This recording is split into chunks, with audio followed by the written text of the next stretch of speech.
When people rise to positions of power, we all fall prey to what we call power blindness.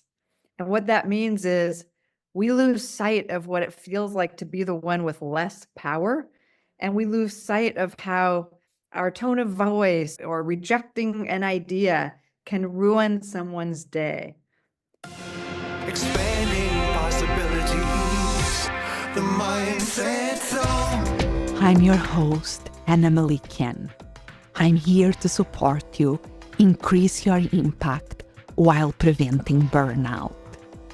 The Mindset Zone is a place to pause, increase your self-awareness, and embrace the experimentation mindset.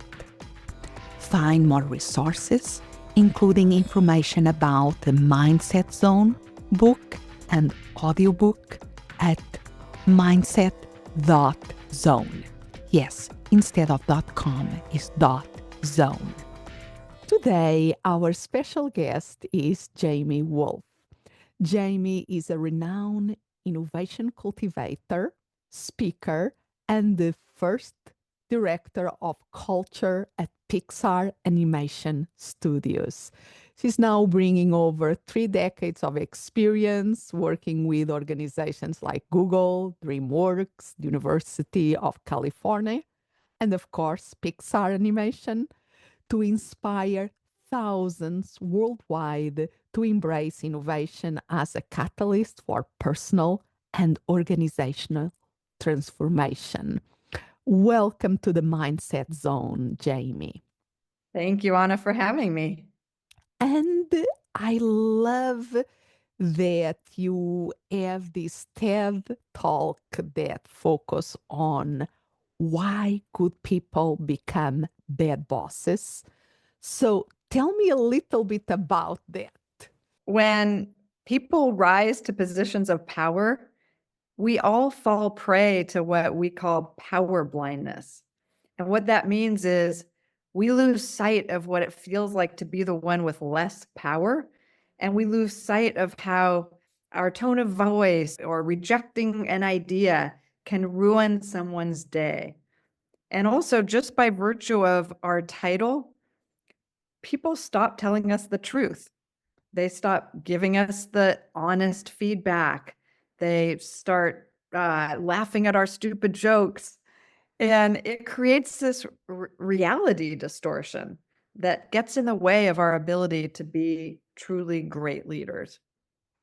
And I would love to explore a little bit with you because you decided that this was with all your experience in innovation, in working with these amazing companies, you decided for your TED talk that this was the thing.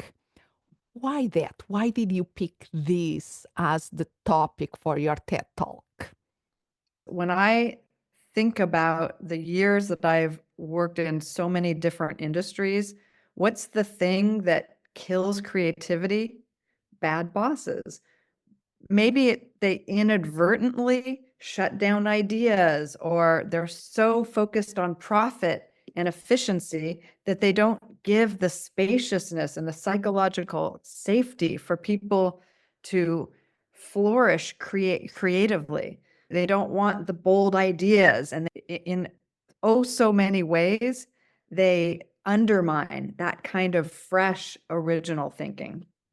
So very interesting, this connection between creativity and innovation, of the things that allow creativity and innovation to thrive. And if it's these bosses that has these blind spots that makes them kill the conditions that allow usually creative people to flourish. Exactly. And you are describing these characteristics of, so somebody gets promoted to a different position, they maybe were even adored as a peer, but something changes with that new responsibility. So first of all, is this coming from personal experience? Yes, I've been on both sides. I've had my fair share of wretched bosses who make my life miserable. And I've been a bad boss, and I had a blind spot about it. And there's a spectrum of bad bosses. I wasn't, the terrible boss. I remember when I had my first leadership job. I was 32 years old. I was leading a training team at the University of California at Berkeley.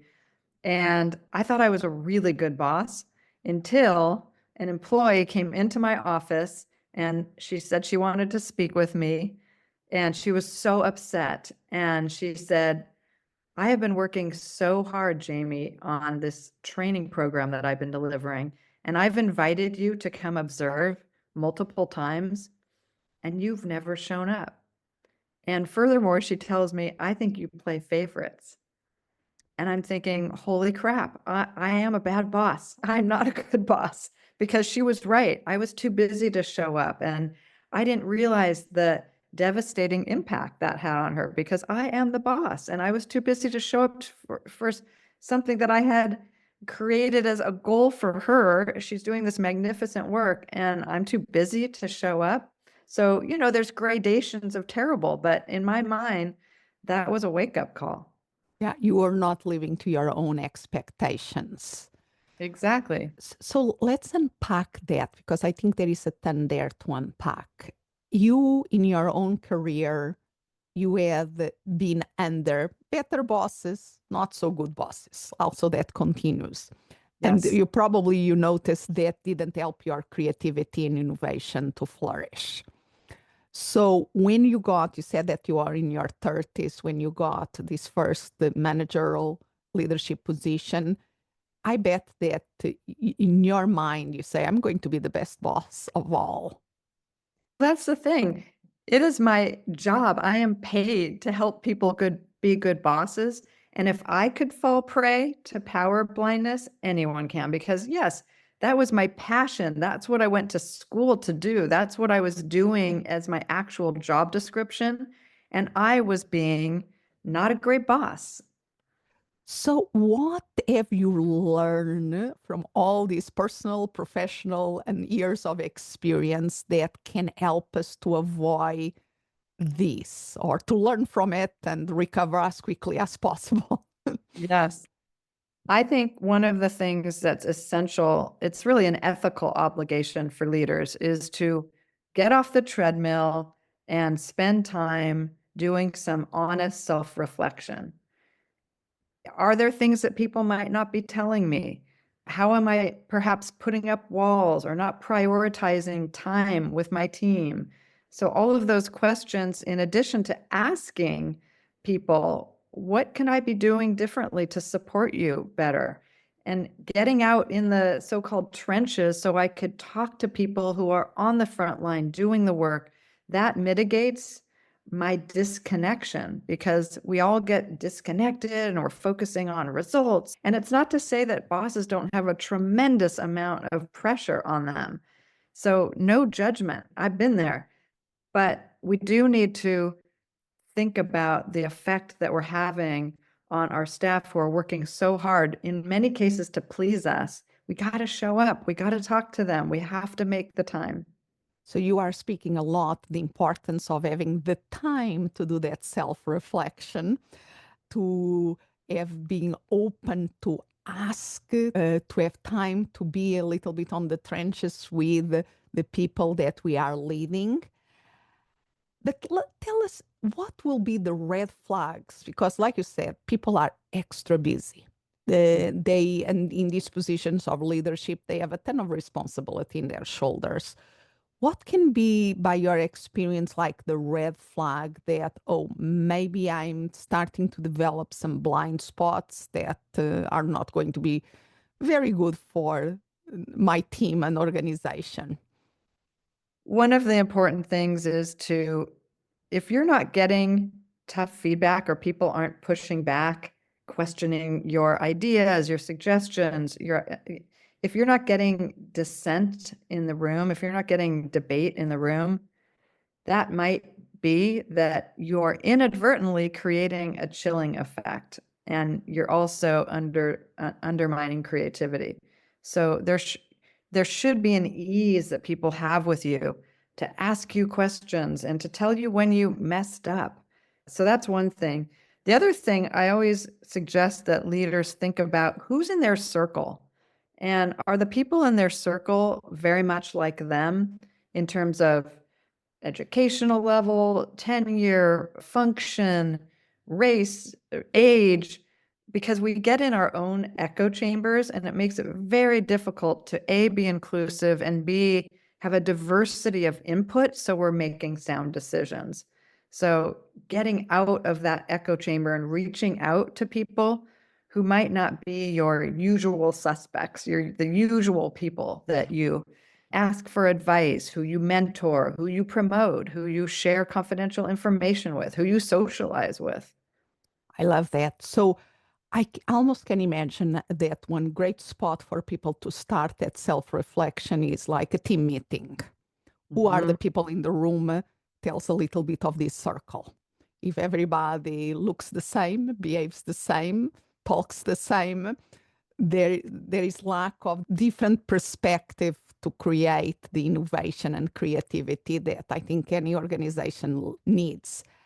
And I think the other thing is the dynamic of the meeting. If everybody, okay, this, that, yes, yes, yes, and there is no debate and the space for discussion, that should be a red flag, correct?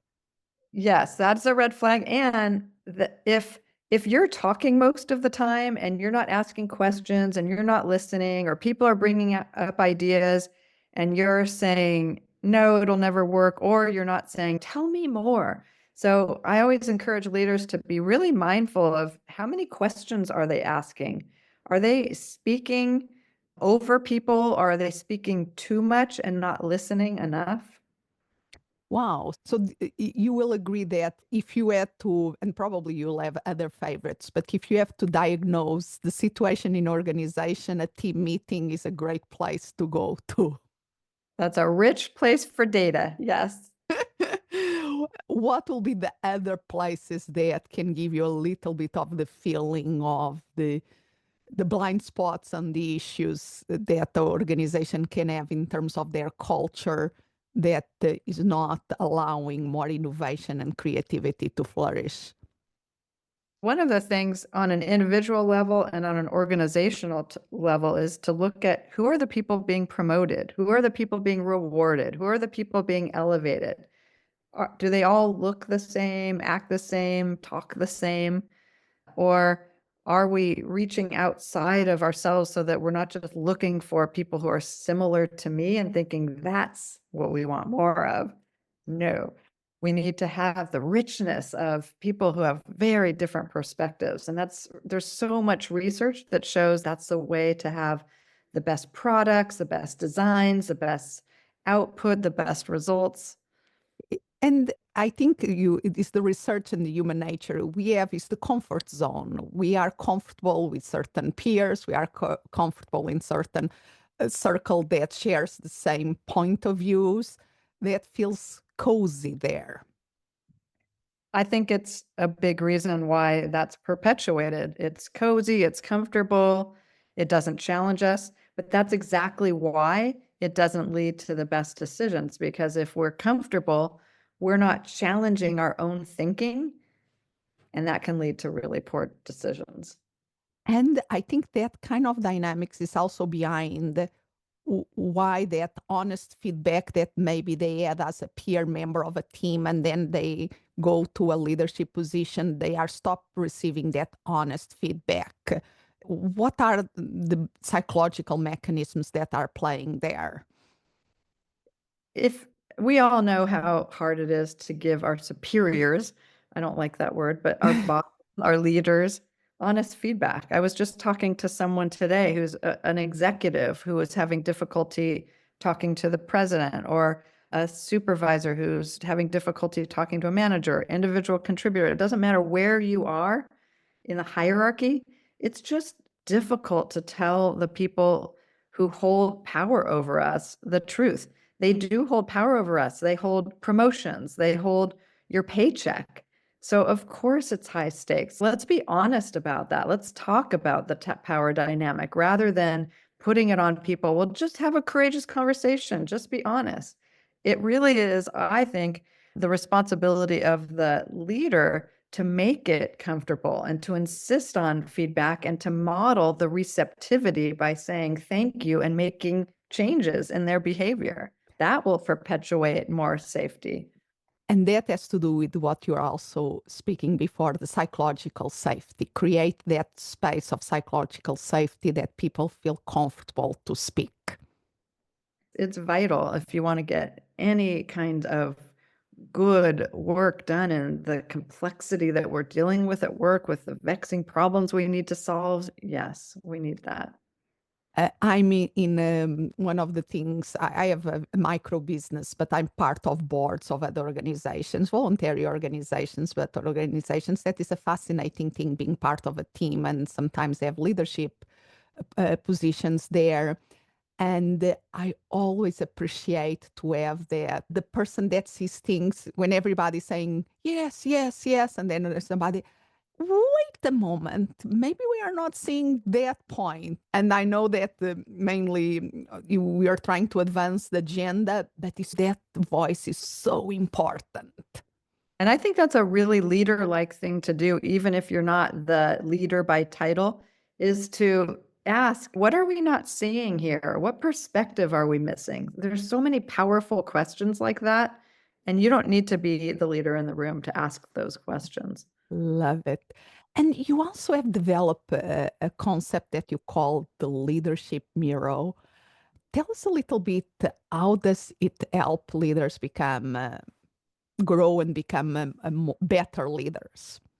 One of the things that we do in our business is this leadership mirror is really a self-assessment. So we start with a very simple 11 question survey, if you will, and it asks really good questions that help us self-assess, because we might not know, like, how do I look in the mirror? And so these are very pointed questions that identify those red flags that you asked about.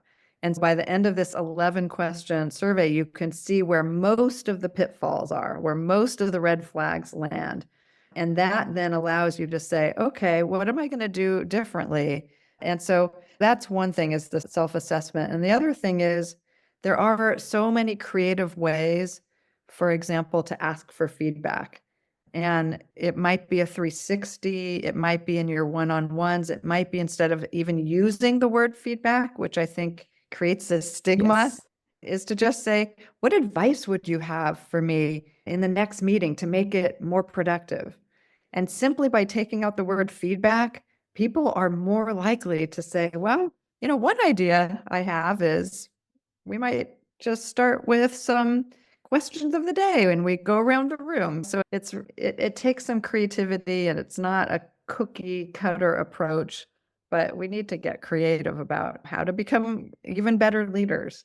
And hopefully not waiting for a problem to start that self-reflection and to start that process of creating a culture. That I think that is so important aspect of the culture, of creating this environment that allows people to feel more willing to disagree. Yes.